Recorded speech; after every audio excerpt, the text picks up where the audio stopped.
Hello. Hey, how you doing? I'm Kevin. I'm Jason. Nice to meet you, Jason. You Take too, a buddy. seat. Awesome. So, how can I help you today? Okay, pretty much mental cock block. Ah, okay. Yeah. Mental cock block. So, go out, have a pint. And in my head, I'm like, that's it, done. Not gonna come now, because I've had one pint. Doesn't matter how hard I try to send it home, how filthy it gets, nothing. You end up just going, I haven't achieved nothing. Maybe they have, but you know, there's no end result for me. And that's what I want. So with the cock block, is there's just no movement at all? No. We're up. We're up, we're going, we're full steam ahead, but it's like getting to that stage where it's like, it will go on for ages. The session will go on for ages.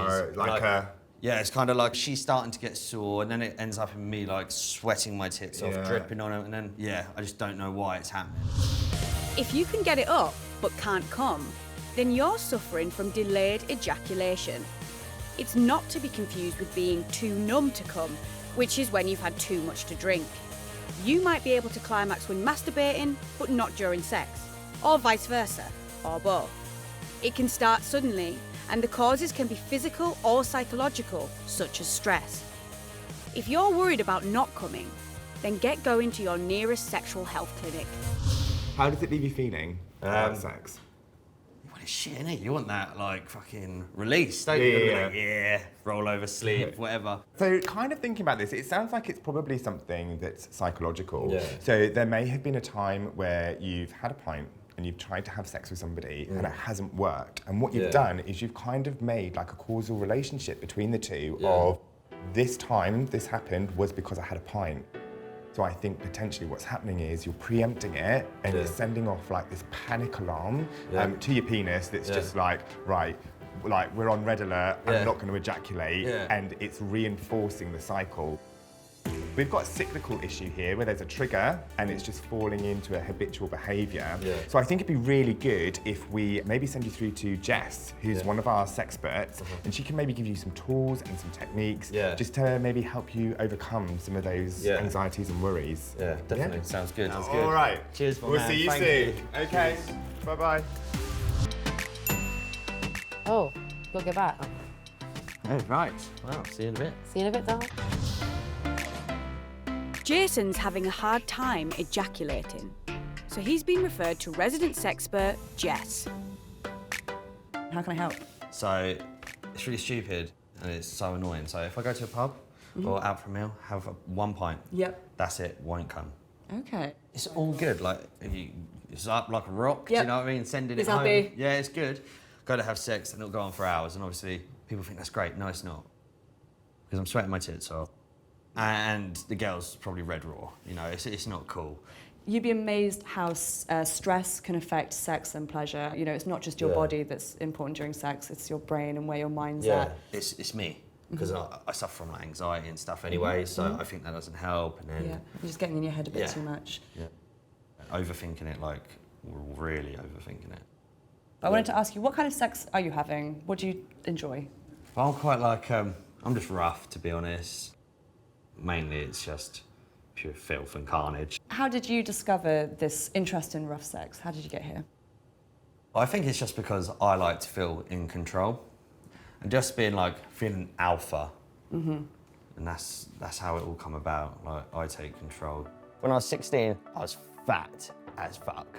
So then I was like, I'm not gonna get women, I'm not gonna get laid, so I best lose the fat and start getting some gains. From 16 to 23, with the bodybuilding, I got super serious. I was like, love that look. And then since then, I was like, kind of followed it. And then I think that's where the tattoos kind of come in a bit, to be a bit more freaky with the size. I definitely have an addictive personality. I have to take everything to the extreme. So I describe my sex life as extreme. Do you know what? I wouldn't say I've had like a sexy moment. Like I haven't really had that whole like walk in, undo the robe thing. It's just been more like dirty sex, like filthy, and there's no real sexiness to it. I don't like feeling like submissive or like not having control. Have you ever tried it the other way? Oh yeah, I hated it. Okay. Hated it, like made me feel really demasculated. It sounds like you're sort of living up to the stereotype you've put in your head, like, I'm this tattooed blokey man, Yeah, maybe. assigned to be in charge. Maybe. But in any sex situation where you've got a dominant partner and a submissive partner, it's actually the sub that's in control. So this is, watching your face. I'm like, what? what's going on? Yeah. And it all comes down to having safe words and safe signals. What this means is when somebody says their safety word, That's it, yeah. play stops. It means the sub is in control. Yeah. So again, Yeah, by true. submitting, you've actually got more control than the dom. I never ever thought of it like that. Yeah. I think it's important that you try a few different routes to reach climax. It sounds to me like you've learned one route and we're sort of repeating it over and over. Have you ever tried a blindfold in the bedroom? No, well, on a girl, not on me. Okay. Is Yeah. it something you'd ever try? Yeah. Yeah? I would, yeah. Okay. It's amazing what that can do, actually, wearing a blindfold in the bedroom, because it removes one of your senses and sort of force you to submit just a little bit. You sort of have to. You're at the whims of your partner. It's really great for building trust. Yeah, true. How do you think about submitting now, maybe a little bit more in the bedroom? I'll give it a go. Like, I'll get you Good lad. try it, see what happens. That's all I can do, can't I, really? And, do explain to sexual partners ahead of time. Make it really clear that this is going on with you. I think it would actually alleviate some of your stress. This isn't something that's going to be there forever. It's going to take some time. There's no overnight fix. Yeah. So my best advice for you is going to be, as far as it comes to ejaculating, try going down a different route.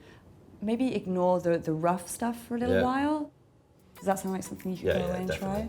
Yeah. Excellent. I feel like I'm going to try being a bit more, change it up, not so rough, and see how it goes. That's amazing. And remember that having a chat before sex is you taking control. Yeah. Awesome. Like it. It's going to take a lot to change because I don't like feeling like vulnerable. Good luck with everything. All right, cheers. Thank you. Bye. I will give it a go. Just don't get into that rut. Like, I can be a bit more gentle. Guys, it's nice to meet you. Bye. See you later, mate. Toodle pips. Maybe switch it over. Maybe play a bit more sub. So a bit more sensual, because that's another route. Instead of just rough, rough, rough, and then I come to that hurdle where I can't come. If I go sensual, and I might come. And like Jess said, subs are the one that actually have all the control. This goes down.